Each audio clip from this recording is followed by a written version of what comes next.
Welcome to the Painless Flipping Podcast, where I bring on experts and people that are in the industry that are taking on the deals, taking on real estate deals, and we learn from them. And today I got Mark LaFleur. Is that right? That's right. That's right, man.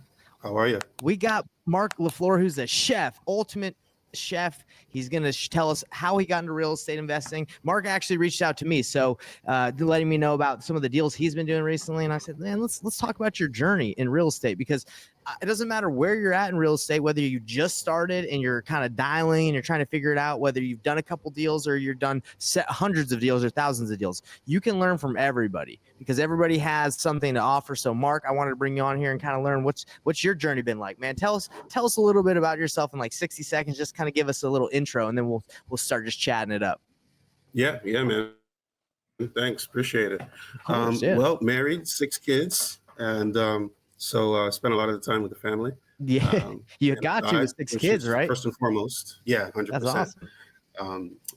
And got into real estate. Well, started my interest in real estate has kind of always, been around as a young man, or in my 20s, early 20s. Around 2015, started listening to Bigger Pockets, a lot of Bigger Pockets all the time. Yeah. Basically turned off the radio anytime I was in the car. Stopped listening to music since 2015, more or less. Good for you, man. And That's just amazing. trying to listen to as much stuff about real estate as possible. So fast forward, like 2019. So I stumbled around for like 4 years, trying to do deals. Did 1 or 2 successfully with the help of a local mentor. But that relationship didn't work out, in the long term. But at least I knew the concept was real, so that was pretty sweet. 2000, that brings us to 2019, where I started taking it more seriously. And in 2022, May of 22, actually, I invested in a course. So up until this point, I was more doing houses, and I switched to vacant land after I bought this course here.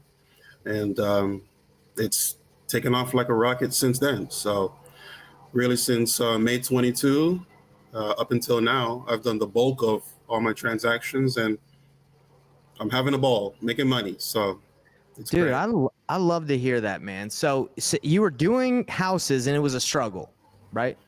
Getting my teeth kicked in. Yeah. Getting your teeth kicked in. Where were you doing deals? Like, where were you trying to do houses? Miami. Okay. Yeah. And I'm in Miami, so my backyard. And when you went to lots, what did you do with lots? Like, is it Miami still or somewhere else? No, then I switched to nationwide because under the tutelage of my mentor, I was exposed to how really you can do a parcel of land. You can do a transaction anywhere. Right. You got to get somebody to take a look at it, but there's a lot less moving parts. So I'm open to buying anywhere, but primarily I'm in Florida right now, still buying lots. Yeah. So I want to hear about this. So you said in your intro, 6 kids. That's awesome, man. That must be super fun with the family when you get together. Yeah. What age, if you don't mind me asking, like what is the age range? Yeah. The eldest is 19. He'll be 20 in February. Amazing. And the youngest is 6. Let's go. Family, bit of man. a range there. Yeah. I love that, 6, 8, 10, 12, 14, and 19. Amazing. And do they see you doing this real estate stuff? Are they interested, or what's going on with that? You know what, man? They see me working all the time. So, yeah. Like I said, I'm still doing some part-time private chef work, and so they've always seen me working with clients. I'm coming and going, and doing my thing. I haven't had a regular job in over 10 years. I've been 100% self-employed. So they always see me moving and shaking. What's that? I'm assuming you like that because you've been doing it for a while, right? Yeah. I mean, I worked in restaurants, catering companies with other chefs for a long time. And, all that's good. That's good experience. But at the end of the day, I'm kind of a wild card. It's really tough taking orders from other people. It's just something in my DNA. I just don't like it. I don't like being told what to do. I'd rather do what I want, and Yeah. yeah, even if I make less money, I'm happier doing what I want. So Do you like to dance to the beat of your own drum, man? You like to be that's right, you like to be in charge. I like that. You know, I'm the same way. 100%. As far as the So kids, you asked if they're Mhm. interested. I'm trying to get my eldest, the 19-year-old, Yeah, interested. yeah. He's still a really young man. He's timid. He's not very outspoken. Hmm. He's kind of shy and stuff like Yeah. that. So you know what I mean. He wants to, like many young men his age, make money as an influencer on Mm, YouTube or like mm. drop shipping and all that stuff. And I'm like, okay, that's cool. Like I'm gonna support you either way. I'm trying to get him over to this side. He sees the checks. He's like, oh yeah, I want some of that money. But he's not quite committed to the process that it takes. Not yet. Yeah, he just needs some more seasoning in life. So he'll get there. Yeah, and it's really hard to instill a desire in people. It really is, man. Like you either want it or you don't. But obviously, you can influence and you can show it by example. But to really get them to buy in, it's Hmm. that's what I do for work. You know, that's what the painless flipping apprenticeship is. We get people to buy in. And it takes time. It takes effort, right? Like it's Sure. even if people want it, then you got to do the work. And Right. then doing that work, you know It's a how whole that nother is, man. I story. mean, you've been Yeah. doing the work for 10 years. Like sometimes you want something, then you're like, well, dang, I got to do this to get it. You know, it's a lot. Hmm. It takes a lot. So let me ask you this. So about talking about that type of work and getting your son to do it, and he's like, oh man, I see those checks. What kind of work does it take to do the amount of deals you're doing, or do a deal? What would you say? Because I want to hear from your experience. Yeah. I mean, if you ask me, make 100 offers as fast as possible. If you're doing anything other than making 100 offers, you're wasting your time. Just make Gotcha. 100 offers. It doesn't matter where you get the leads, how that happens. You can screw them all up. Make 100 offers. I guarantee you're getting closer to your first deal. So Now, just count that one metric. I love that. I love that. So let me ask you this, because in the I would say the house game, making a ton of offers, I don't see it being as efficient or effective because there's so much involved, right? Yeah. There's so much trust that needs to be involved. Like if the agent gets like a real estate agent has a listing and they just get a ton of offers, like a lot of the time they don't know who that is. They don't know if they can perform. They don't want to put their name on the line. But would you say there's a difference in just making tons of offers in land versus making tons of offers in single family? Yeah, there is a difference for sure. Land is just more transactional in nature in general because there's less emotion tied Mm-hmm. up into it. I say less because there's not no emotion. I have been cussed out by plenty of Yeah, landowners of who course. have told me that my daddy grew tobacco on this land, and my granddaddy grew tobacco on this land, and I grew Right. tobacco on this land, and I'm not selling for a penny less than X. Yeah. Fine. So that does happen. Nonetheless, it's less emotional. You get a lot of people who just don't want it anymore, probably going to lose it to taxes. They inherited it. They don't have any basis into it. So for them, it's just like a someday check because they can liquidate it at any time. So yes, it's easier in that sense, but Hmm. for sure, you still have to build some rapport. You have to have the person that you're talking to know, like, and trust you, Of or course. else that offer doesn't mean squat. So Oh, okay. yeah, there's a Got little bit of that. Yeah, for sure. So let's preface. I'll preface this for when you're making offers. It's not just like an auto generator just sending multiple offers. You're making legit offers where you're talking to Yeah, someone before you make the offer. absolutely. Yeah, I don't just send out offers blindly. Okay, I know some, like, that's pretty popular in the land game, like sending that's what blind I thought offers, you were doing for some reason. Yeah. and I never got into that. Um, Primarily because mail is expensive. So Mail is I've expensive. spent like Yeah. I've spent like 8 grand on direct mail when I first got started, like Yeah. with that mentor, and I did do 3 deals off of it over the course of a year. Okay. But I basically broke even. Like I was profitable, but like I made like $1,000 when it was Like all said and over done. a year's time, right? Yeah. So the Yeah, mail. over like 12 to 18 months. Yeah, and Because they the don't all mail.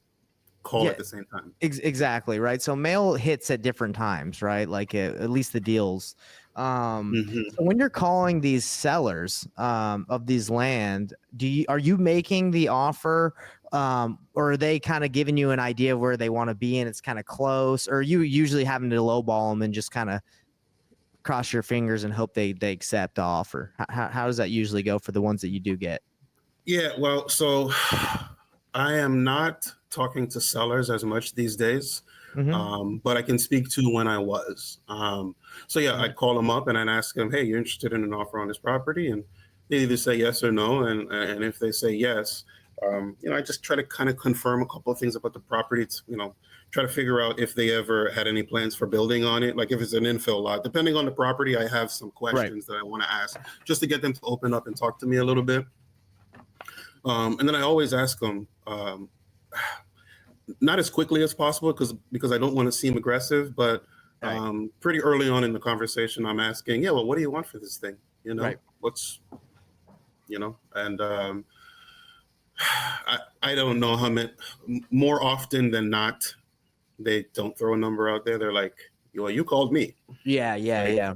Okay. Because a lot of times in wholesaling, they sometimes are in the money, right? Like they'll say, I just want this. And it's like, all right, that's already a deal. And those are like low hanging fruit. And so I don't know if like your experience has been just like a lot of the deals that you've done, or like people, you happen to call at the right time and you're in the money, or it's like, okay, I had to, build rapport, make the offer that was lower, and then, go from there. So yeah. Yeah. What would you say to that? Building rapport, make the offer that was lower.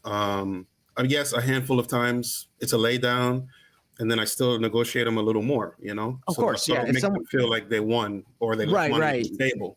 Yeah, you never want to give someone, if it's a lay down, they say, I'll take 90 for it. And you're like, okay, sounds good. They usually are like, wait, hold on, maybe I can get more for it. So you don't never do that. Yeah, never do that, everybody. Always negotiate a little bit. You got to make them feel like you guys have to do the dance, and then they have to lead in the dance, but you're really leading. You got to make them feel like they fought and won for it. So yeah, always negotiate a little more for sure. But that's these days, just to expound tell me what you're doing these days. That, yeah. These days, my website's bringing in the majority of the leads, and these leads are hot and ready like Little Caesars. You know what I mean? They raised their hand. They filled out 2 forms on my website, and they're waiting for a call. You know what I mean? How'd you get the website to generate leads? Is it SEO? SEO, yeah. Great job. How'd you learn how to do that? I had been doing it for my other business, the chef business. Okay. So I've been doing it for over 10 years now. So I'm no stranger to it, and I know that it's effective, and it doesn't create the volume of leads that you'd expect, but when they do come through, they are ready to go, man. Like they're kind of like PPC or PPL leads. You know what I mean? They're just like they're reaching out to me, so I have an upper hand in the conversation. You know what I mean? I kind of hold the cards with a little bit of leverage. So in those situations, I'm asking them straight up, what do you want for it? Yeah. Because they're coming to you. They're going to tell me every time. They never, well, you called me, you filled out my thing on the website. Well, I didn't call you. So how long, I have a question about your SEO. How long have you been doing that site? Because I know it can take some time to get that SEO going, or did you just do it recently and it's popping off already? No, it takes seasoning. It's been live for 4 years now. It's been live since 2020. Okay. Yeah. So 2020, and what was the SEO that you did around it? Was it like specific location, like hey, land? Are you saying nationwide land? Like how did you go about that? Concentration on vacant land and mobile homes in Florida. Okay, so specific. You weren't just nationwide. That's too broad. You had to go specific. You can go broad with SEO, but I just want to focus on Florida as my primary market. I love that, man. Okay. Well, dude, I've learned a lot from you, man. So tell me, I know you reached out, and I'd love to bring people on, but I want to know how we got connected. I know you reached out, but how did you find out about, what I got going on? I know you said, let me know. Well, I listen to a lot of YouTube, so I always have. So I love it. Probably 2 to 3 hours of educational content on YouTube, kind of stuff like what we're doing right now, just people talking about their story and what have you, just picking up nuggets and inspiration. And since I don't have like a local community of people really doing it, it's nice to hear other people and what they got going on, right, etc. So I think I can't remember when I first heard about you and your stuff there. Maybe it was on a Jerry Norton. That's yeah. Me and Jerry are pretty tight, so I probably came through Jerry Norton's, and then you probably Maybe. found me that way. Yeah. Yeah, yeah. You were talking about how you do your thing and your approach to the business and so on. And I really resonated with that. Excuse me. I really resonated with that. So, I stole some of your stuff, of course, and I Yeah. implemented it into my Love business. it. And I hit you up because I was actually interested in the JV, or not JV, but the marketing agreement or whatever documentation that you have Right. to give That's to right. buyers. Hmm. Because um, and correct me if I'm wrong, but from what I understand, you kind of work with the buyers a little bit more intimately, depending on the deal, and then you have them sign directly, and you have this agreement, and they pay you. I can't remember if it was outside of title or inside Yeah. of title, but not on the HUD or whatever it was. I wanted that documentation because I'm doing that now, and it's more on like a handshake. They always Yeah. send me the Yeah. money, but I kind of just want some paperwork just because, like, you know what I mean? Like, I'm doing it Yeah, with more I new remember people. you. I do So remember now that you asked me for that. So this is yeah, what I do. I work when I have a buyer that I know wants a deal and it's a handshake. I create an invoice on my CRM. I have a okay, CRM that you can create invoices. You can create an invoice anywhere, right? sure, So I create an invoice and then I send it to them in DocuSign or PandaDoc, and I put my signature and their signature at the end of like $5,000 or whatever we're agreeing on, right, for the consulting fee. Does that make sense? okay, I yeah, send that over to them. I sign it. They sign it, and it says blank is agreeing to pay this buyer's agreeing to pay this for the consulting fee.